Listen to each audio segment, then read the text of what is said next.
Senator, to wrap things up, people in Utah are having a lot of fun today with Back to the Future Day. What would you like to see us go back to, and what do you see for our future?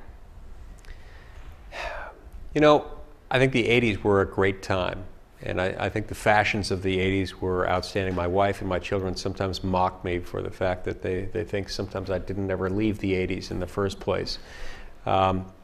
I like a lot of the rock bands from the 1980s.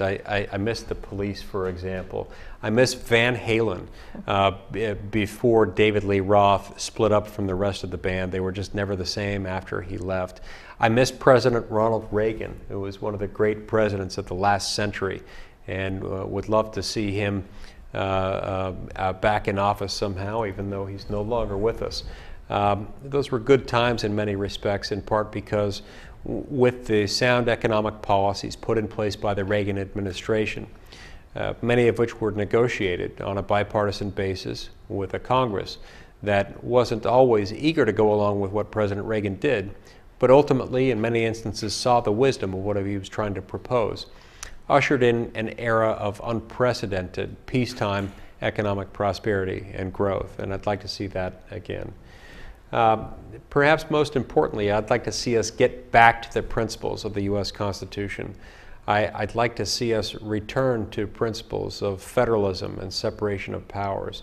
And as we look forward, I'd like to see an environment in which, as we follow the Constitution, we create an environment that is much more hospitable toward entrepreneurship within business, that's much more hospitable within the operations of government toward policy entrepreneurship, things that will decentralize power within Congress and allow more and more members from different parts of the country with differing viewpoints to present their ideas, to have them fully debated and discussed and aired and ultimately passed into law.